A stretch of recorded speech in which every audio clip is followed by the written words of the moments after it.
What's up, guys? Eradicator here with another look at some of the figures we got this week. Today we're looking at the McFarlane Toys DC Multiverse Eradicator figure. Now this guy came out, I would say, about a month ago or so. I think he was with the wave with Cyborg Superman. I'm not too sure. That was my main figure I wanted. This guy, I wasn't too sure of getting him, but he showed up in my pile of loot, and I said, you know what? Let's go ahead and keep him. So I went and got him, and he does actually look really cool.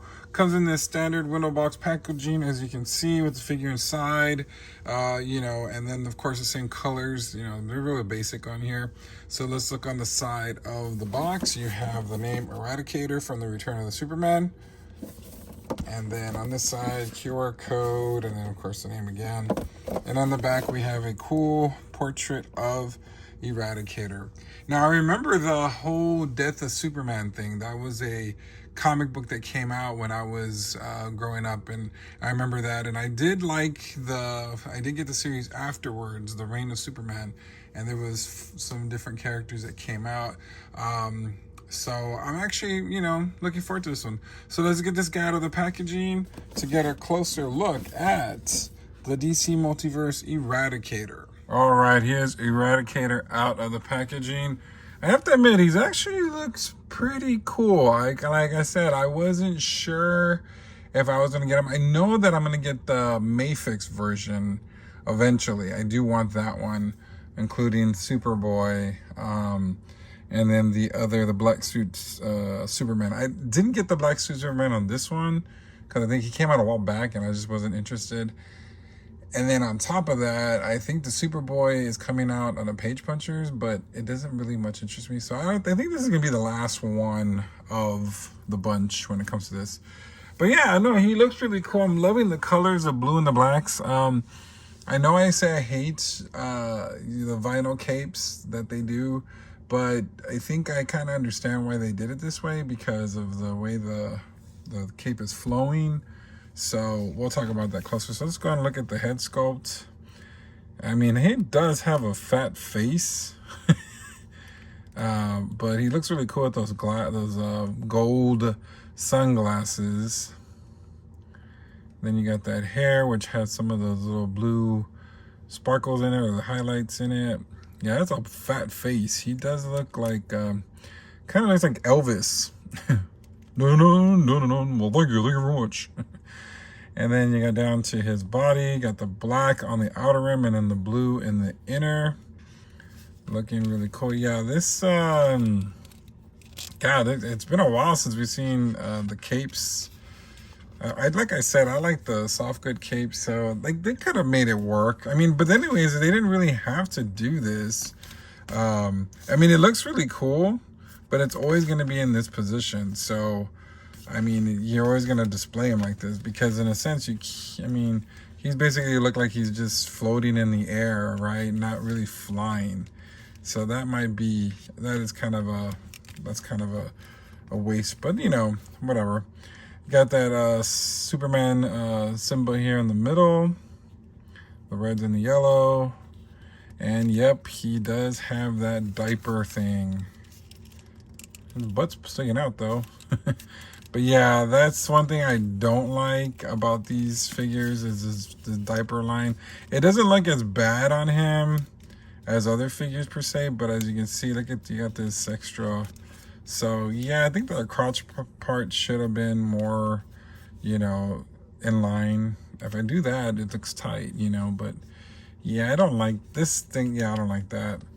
So you got down the legs, you got the black on this side, and then the blues on the inner thigh and boot, which look really cool, and then you got, like I said, the side of the back, and of course he's double jointed with those pins on each one. I mean, like I said, I mean, he's pretty cool. He's decent, and I actually enjoy him, so I'll definitely keep him in my collection. So he does come with a couple accessories, 2 hands that are kind of open hands, and then we have the figure stand, and then his card. And let's see.